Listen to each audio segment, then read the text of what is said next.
I read about how the pet cemetery is going under and that all the pets are going to be exhumed. My first cameraman told me I didn't know how to shoot this kind of thing, and he did. At one point, I pushed him into a partially exhumed dog grave. Welcome, everyone, back to another edition of Let's Take 5, the podcast where we take a cinema legend and discuss their excellence and range. My name is Eric Martindale. My name is Austin Luger. And today we are not taking a film. We are in a wrap-up episode of Errol Morris. The Errol Morris films that we covered were Gates of Heaven, Thin Blue Line, Brief History of Time, Fog of War, and we just wrapped up with Tabloid. We're going to talk about his work at large and basically talk about the films we had. We're going to rank those, and then we're going to talk about our next 5. So this was your pick. It was my pick. And I can't remember, when you made your pick, you had seen, what had you seen? When I made my pick, I had seen Fog of War. Okay. But I was not, I didn't remember what I saw. Because it was an Academy Award winner in 2003. So it was a long time, but I saw, that was right when I was getting into film. I didn't see it in theaters. And I'm honestly not even positive about that, to be honest. But you were looking for a documentarian. I was looking for a documentarian. I mean, we did Herzog, but Herzog bounces back and forth. Right. And Errol Morris does barely. Very barely. I know he's done film that have been fiction, but he's known as a documentarian. The larger body of his work is documentaries, and the films that he's the most famous for are all documentaries. Yes, absolutely. And I feel like we covered at least 4 of those films that are. We didn't cover Vernon, Florida. Which is good. To me, I've seen Vernon, Florida. Yeah. It's very similar to how Gates of Heaven works. Mm-hmm. Also, it's like 50 minutes long. Yeah. It's still really good. Another one that Ebert adores, because this is one of Ebert's favorite directors as well. Vernon, Florida is a good one. I need to rewatch that one again. So, that would be the one that I did. I don't remember what I was getting to, but basically, the films that we covered, I think, unlike most film people we do, we pretty much definitively got the big ones. Oh, the big pillars. One more. I think it would always be 5th or 6th on someone's list. What would that be? 2008 Standard Operating Procedure, just about Abu Ghraib. And all the photographs that were taken, and there's the abuse towards political prisoners and all this kind of stuff, like Guantanamo, things like that. That movie is very good and very upsetting, and that is, I think people would consider that to be one of his best. One of the pillars. That's West, but it would always be I think 4th or 5th. And Gates of Heaven, excellent Vernon, Florida, then Thin Blue Line, then he made Brief History of Time. Then in '91 he adapted a Tony Hillerman novel called The Dark Wind. Never seen it. Didn't even know he made this. Looks a bit like a mess, but I will check it out eventually because of him. He made another kind of quirky movie called Fast, Cheap, and Out of Control. It's fine. Mr. Death I've not seen, which is about the guy who invented execution device. And he's a Holocaust denier. Sounds like a guy I want to hang out with. Oh. So, yeah, basically, so I thought we got some of the bigger notes, and I wanted to do a documentarian that was almost strictly that, because it was like a genre of film we hadn't covered. Yeah. I mean, we did Grizzly Man, we had documentaries on the show before, Encounters at the End of the World, but we hadn't really dove into, the documentarian as a large. It was who are we going to do? And I think Errol Morris is probably the guy, right? Well, because you have to find a guy that has 5 great films, first of all. Right. Or at least 5 very, very interesting films. And there's still more people down the line that I'd love to cover. I'd love to cover the Maisel brothers. Yeah, I'd like to do Steve James, but there's not enough. Yeah, Steve James not enough. That's the problem. Barbara Koppel and, D.A. Pennebaker. I think all make really cool films. I got to figure out a way to talk about Hoop Dreams on this podcast. Yeah, I know. He has at least 3 great ones I've seen. Yeah, I've seen Life Itself. Life Itself and Interrupters about Chicago activists is really good. Come on, Steve James, make more incredible films that take you 5 years. Yeah, man. We want to put you on here. Yeah, with this list, different films, very very very different movies, very very different subjects, and I was really kind of drawn to that. I mean, it's kind of weird. It's documentaries is a genre, but that doesn't speak to the genre of the documentary. Right. So that's kind of an interesting thing when you think of as well. It doesn't work, that area, or that section of film doesn't play like other films. There's genres and there's subgenres, like Aliens is a sci-fi action film, right? But documentary is in its own place, and then what's the subject's going to change whatever that movie's going to be about. Well, it's almost less of a genre, more of just a medium. A medium, because sure. Animation is too broad to say it's one kind of thing. Which a Western, you get many different subsets or different takes, but it's still there's going to be a horse. And you're right. I mean, and that's certainly how the Academy sees it. They award it as its own different thing. Although they don't do that with animation. Animation is that big. Yeah, it is. Yeah. Well, we'll have we'll have animated short film, animated feature, documentary short, documentary feature. Right, but that doesn't speak to the type of animation it is. No, God, that is. Yeah. I mean, is it claymation? Is it computer animation? Is it drawn? And you see, I think the only rule is about basically it depends on how much on the screen is animation. I think there's a weird. Did Kobe Bryant do it? Yeah, Kobe Bryant do it. Because there's a weird rule. Or Kobe Bryant. Yeah, it's a weird world. It's a weird world. There's a weird rule where I think because they always release the Oscar shortlist. Here are the qualifying films. Here are the 10,000 for Best Picture, or here 15, 20 for animated. The Alvin and the Chipmunks movies, I believe, count because it goes back a certain percentage on screen that is animated, even though it is live action people Roger Rabbit style, looking at an animated person. It's weird. It's a weird. Oscars are weird. Yeah, Oscars are weird.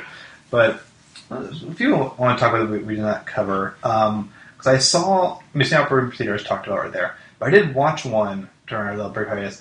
I did watch The Unknown Known, his essentially Fog of War-esque sequel, where he tried to talk to Rumsfeld.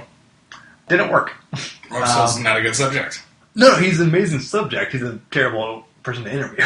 That's what I mean. Yeah. I mean a subject as it pertains to, I guess, what the industrial term of the subject. Yes. Because McNamara was at an age and a time and a point in his, he had the self-reflection. Mm-hmm. He had self-reflection where he can talk about, I actually will defend this, I'm not going to defend this. Mm-hmm. Whereas Rumsfeld was on the defensive the entire time.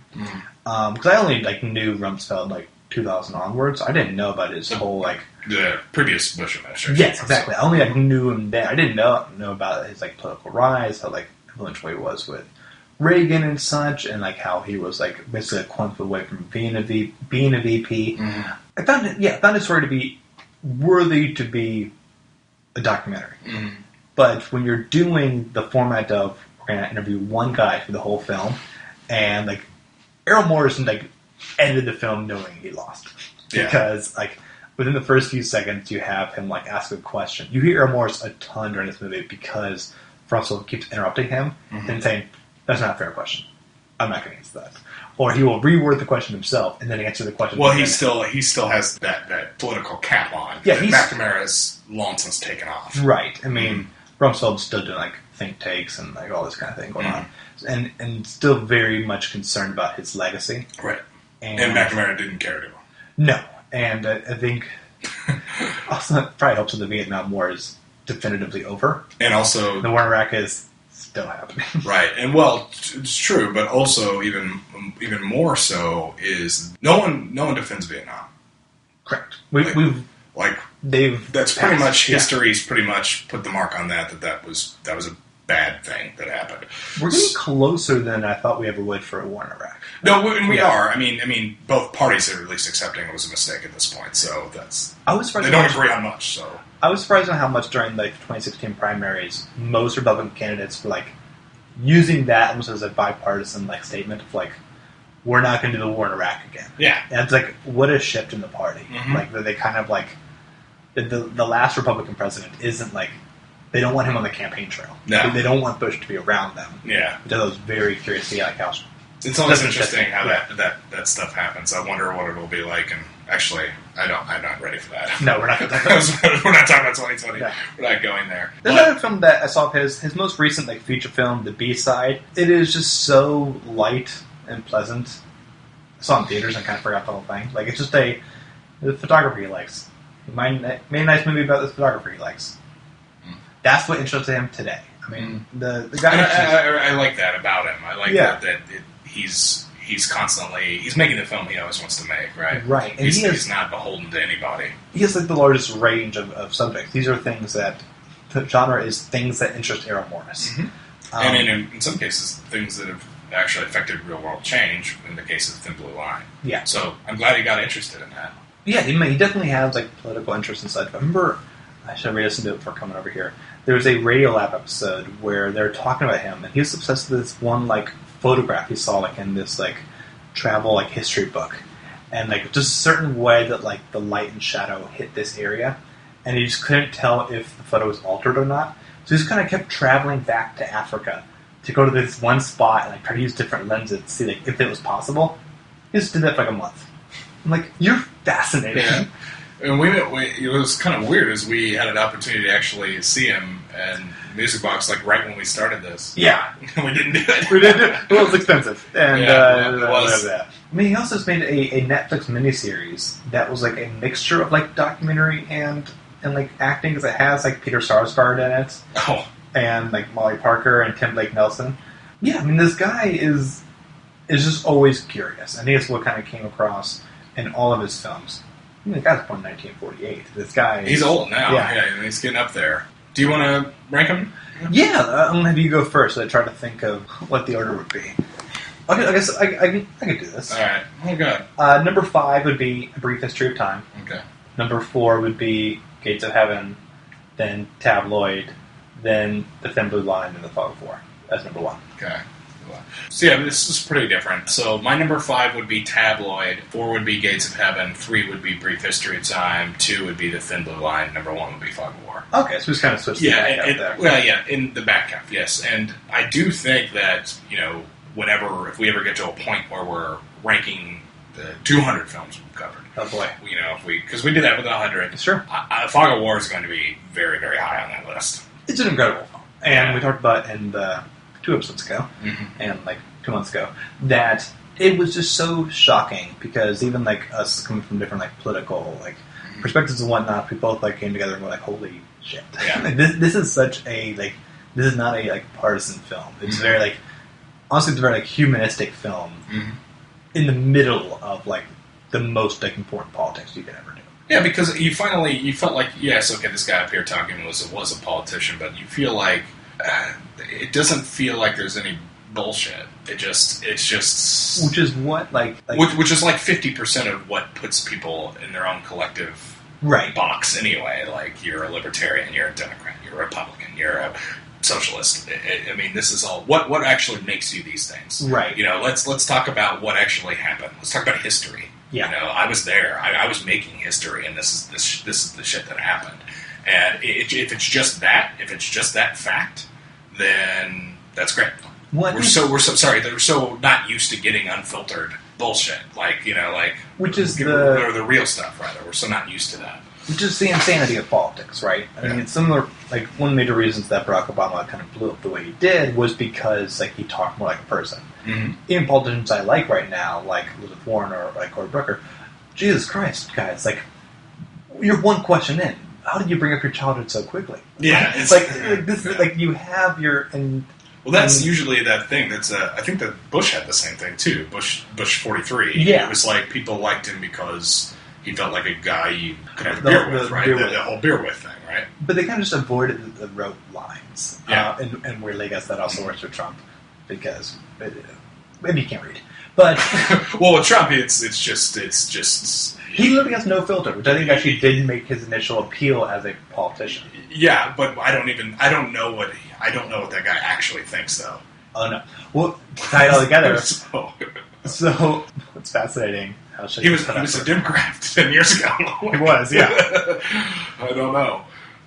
Well, we've also seen his opinion change 3 days later on Twitter. Yeah, or 3 minutes. Yeah. Together, Errol Morris made a series of shorts for the Oscars 10 years ago. Like, those montages and whatnot. He did his style of interviewing different celebrities about their favorite films. One was Donald Trump. Yeah. His favorite film was Citizen Kane. No irony. No irony about... You're kidding me! Oh, wow, I gotta see that. It is bonkers in retrospect so much, but also, because I've seen him in interviews several times say, like, that's his favorite movie. I'm not 100% convinced he's saying, because the guy absorbs no pop culture. He doesn't like go see movies, doesn't read books. I think he saw the top of the AFI list. And said, this is it. This is okay. No, yeah, oh my god. Well, I wonder if he saw his incredible performance in Home Alone 2. Oh, he's definitely seen himself and that and The Little Rascals. The Little Rascals. I didn't know he was in that. Oh, yeah. I'd forgotten. I probably didn't know who he was at that time. No. When I saw it. All right, I gotta avoid saying the thing because it's just a rabbit hole of anger and confusion. Yes. but Errol Morris, man, to me, like, I will always go see one of his films. Mm-hmm. They're always still making them. I keep, like, saving his Netflix miniseries because, like, I know, like, once it started and I do the whole thing in a week. He's just someone that is so interested in the craft and, like, subverting the craft as well. Because, like, we didn't grow up in a time where everyone thought recreations were just, like, a tacky form of documentary filmmaking. We now see that in, like, a lot of films, and, like, some are good, some are still terrible. But when he did it in The Thin Blue Line, it really was, like, a game changer within the genre. Well, it was a Rashomon effect. Yes, it was. What do you see? Mm-hmm. Yeah, and using multiple, like, takes of recreations to show the same thing, yeah, but slightly different, slightly altered. It had a unsettling effect. Plus, that was his first mashup with Philip Glass, so the music's... Oh my god. The music's... Philip Glass. Yeah, and it's doing the same thing, so it's very confusing, very ominous tone, and you pay attention when those reenactments happen because you're hoping to find the actual truth in there. Yes, absolutely. I think it's now time for our next 5. This was a great one. I'm very excited about who we're going to do next. In slight correlation with his new film. I think we're actually bothering to do that. Like, oh, look, he's coming in the news. So we got to see it together. What? We got to see it together. Absolutely. Okay. You're buying the popcorn. Okay. We're going to be doing Spike Lee. He's one I'm going to do forever, and this guy has one of the best and weirdest careers. Like, the guy has made like 30, 40 films, and there's like at least like a dozen of them, like, no one's going to talk about. Yeah. No one's mentioned the Old Boy remake. Yeah, that's right. But his hits are like just so incredible. Even like his, like, I don't know, doubles are like the most fascinating movies you'll see. So we're going to be covering, we're going to start with Do the Right Thing, Mo Better Blues, Malcolm X, then we're going to go with 25th Hour, and then we're going to end with Chirac. But likely, you want to do Chirac or you want to do Black Klansman? You want to do Black Klansman? Well, it's up to you. It's a weird moment on the radio. Well, I know. I just didn't know, like, we can do either one, honestly. Both of those are in the, like, recent, he's just going to go for it range. Okay. It's up to you, man. It's your fun. I think I want to go see Black Klansman. That's what I said. Let's go see it in theaters. I'm really confused right now. All right, let's do Black Klansman. All right, there we go. All right. It's official. What if we could end up hating it? We could end up hating it. We don't know. We literally don't know. Hating it won't be out of time. Yeah. Looks good, though. But, yeah, so we're going to do that. So starting in just 2 days, we'll be covering the incredible film, Do the Right Thing. His second film. Good job. Yeah. Yeah, really impressive. And we'll be doing the next couple of weeks. I'm very excited. Until then, you can catch us in a number of different places. All the back episodes are at theartandworld.com. Check out other files we've done, ranging from, Jimmy Stewart to... What else have we done? Kira Kurosawa. Herzog. Really fun, fascinating people. Go all the way back to Robert De Niro. Robert De Niro, very first one. Robert De Niro, picture cameo to Do the Right Thing. Yeah. Yep. Yeah. We should have... You threaded that needle. Bam. So also, please leave us a review on iTunes. We'll find the show. We really greatly appreciate it. You can follow us on Twitter at the Immortals Pod. That covers not only this podcast, but the podcasts on the network, including the Immortals, where myself and 3 others review the 1001 movies, albums, food, songs, and TV shows you must consume before you die. Ad Absurdum is another podcast that is 2 lawyers talking about the real-life legal implications of fictional films. Where else can we find you, Eric? Constant Diversions, my YouTube channel. You can check me out on there.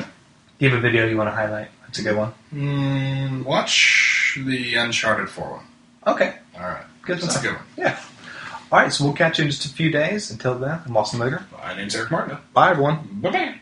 The word rosebud is maybe the most significant word in film, in what we all watch.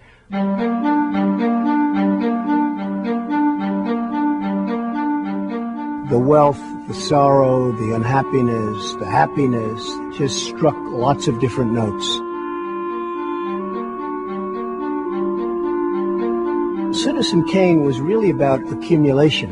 And at the end of the accumulation, you see what happens, and it's not necessarily all positive.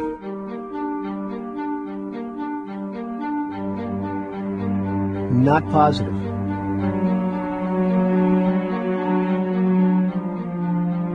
I think you learn in Cain that maybe wealth isn't everything, because he had the wealth, but he didn't have the happiness.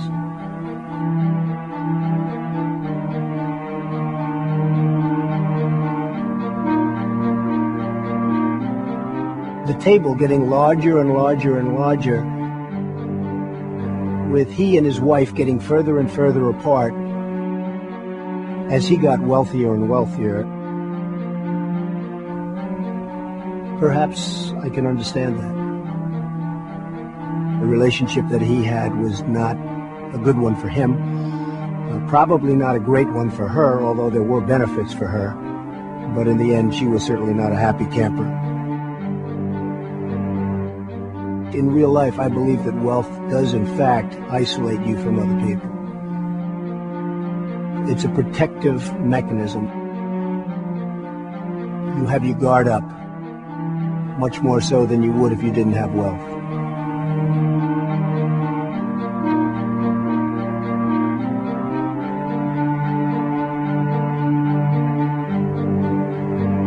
There was a great rise in Citizen Kane, and there was a modest fall. The fall wasn't a financial fall, the fall was a personal fall. But it was a fall nevertheless. So you had the highs and you had the lows.